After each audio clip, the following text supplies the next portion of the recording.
في مجاري زيادة طيبتي قال رئيس دكتور هاوري كمال شيرمندي ياسايل وزارة الدارایی و عبور حکومت حریم کردستان بحث کن دکتر هاوري قال لك سپاس کن قال مدن همال دست بکی بوچی دی سعف دجاتیا پروژه هجمار مهاتیت روژه ودا بوچی يعني او دنگدان و پسند کرنا کل 2023 سر پروژه هجمار من جالیه همی اندام طيبتي جوات وزيرا و بسروك و جيگري ويفا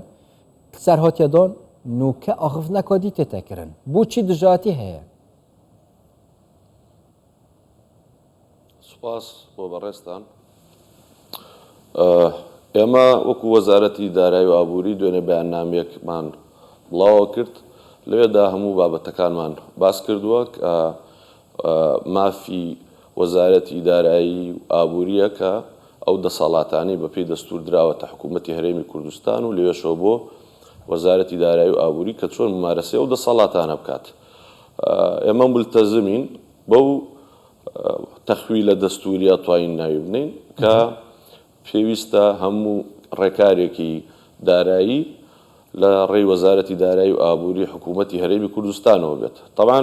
هەر بە دەوری خۆشمان وەکو وەزارەت ئێمە ملتەزمین بە بڕیارەکانی ئەنجومەنی وەزیران کە لەو کۆبنەوەیەدا هەمووی بەبێ هیچ دەنگێکی معارض بڕیاریان داوە کە هەژماری من دەست پێ بکات و هاوڵات فەرمانبەرانی هەرێمی کوردستان موچەیان بۆ جێگیر بکرێت لە بانکەکان طبعاً ئێمە وەکو دەسەڵاتی تەنفیزی کە مادەکانی 121 و مادەی 116 و ئەو مادانەی کە لە دەستورە ڕێگەی داوە بە هەرێمی کوردستان ممارەسەی ئەو دەسەڵاتە شەرعیە بکات ئێمە لەسەر ئەو ئەساسە ئەو دەسەڵاتەمان بەکارێنە یعنی ئەگەر بڕوانی مادەی 121 دەستور أولاً لسلطات الأقاليم الحق في ممارسة السلطات التشريعية والتنفيذية والقضائية كواتا دەسەڵاتی ما في ممارسة كردني دەسەڵاتی جێبەجێکردنمانێ لە هەمان مادە لە بڕگەی 5 ئەڵێ تختص حكومة الإقليم بكل ما تتطلبه إدارة الإقليم كواتا هەرێمی کوردستان حکوومەتی هەرێمی کوردستان تایبەتمەندە بەوەی کە هەرچی دەسەڵاتێکەیە کە پەیوەست بێ بە کاروباری بەڕێوەبردننی ئەو هەرێمە ئەوە لە دەسەڵاتی حکوومەتی هەرێمی کوردستانە بێ و ئەو دەسەڵاتی حکوومەتی هەرێمی کوردستانش طبعاً بەپێی اختصاصات دابەشە بێت بەسەر وەزارەتەکان و وەزارەتی مختص بە بابەتی موچە و بابەتی دابشکردنی موچە و چۆنێتی دابشکردنی موچە وەزارەتی دارایی و ئابووری حکوومەتی هەرێمی کوردستانە. تمام یعنی ئیدی ئەف کارێ وەزارەتە دارایی ئابوورا کوردستانی و کارێ حکوومەتە هەرێما کوردستانی کارێکی یاساییە و مافی خەلکی کوردستانی هەمی کوپڕێکە حکوومەتە خو مافên xwe werbigrin lêj aliyê din ve ew karê aliyên din jî projeyek baramî karekî yasayî ye yan jî karekî neyasayî ye لەسەر بەڵێ لەسەر ئەو قسەی جەنابەت کە ئایا کارێکی یاساییە یان یاساییە یەکەم کارێکی دەستوریە کە دەستور باڵاترین دەسەڵاتی هەیە یان وا بڵێین باڵاترین تەشریعە لە وڵات کە دایکی یاساکانە ئەو ئێستا ئاماژەم پێدا لە مادەی 121 کە چۆن ئەو دەسەڵاتەی داوابەوە بۆیە کارێکی دەستوریە دوای ئەو کارێکی یاساییە بەپێی قانونی موازنە و قانونی ئیدارەی مالی بە ئامان شێوە لەوێ و کارێکی یاساییە بۆ پێیکە یاساکانی حکوومەتی ئیتیحادی و حکوومەتی هەرێمش ئەم ڕێیداوە وە کارێکی قەزائیشە کە دادگای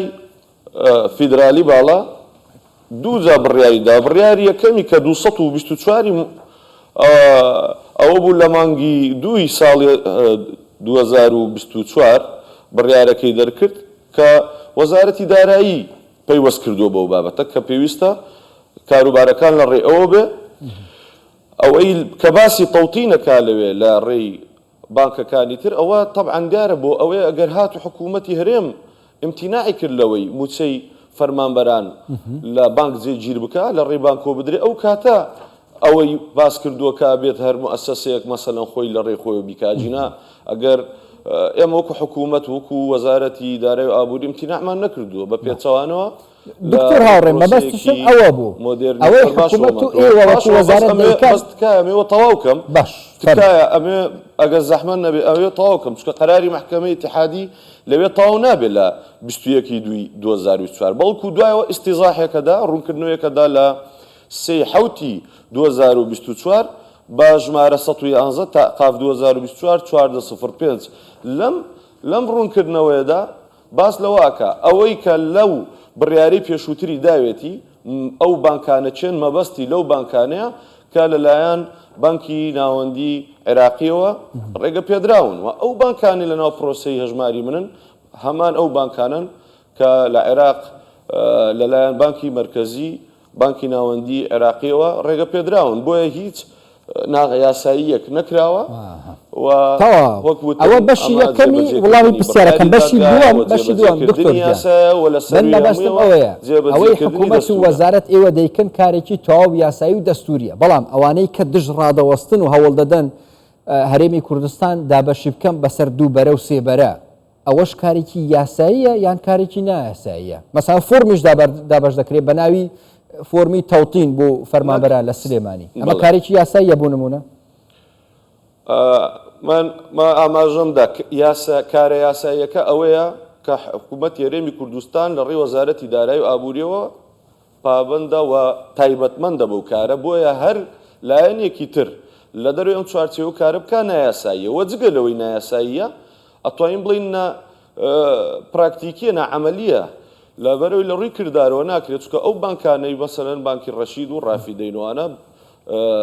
لقیان نییە لە هەرێمی کوردستان باشە فەرمانبەرێک لە پێنجوێنە لە قەڵاتزێە لە ڕانەیە لە ڕەواندوزە لە چۆمانە ئەمە لە چۆ ئەم موچەیە وەرەگرێ مەعامەلاتی بانکی خۆی لە چۆکە یعنی نزیکترین خاڵەی مووسڵ و کەرکووک و خانەقین ومانەیە کە لقەکانی بانکی ڕەشید و ڕافیدەینی لێبێ ئەگەر لە ڕێیەتی ئێمەوەش بێت ئەوە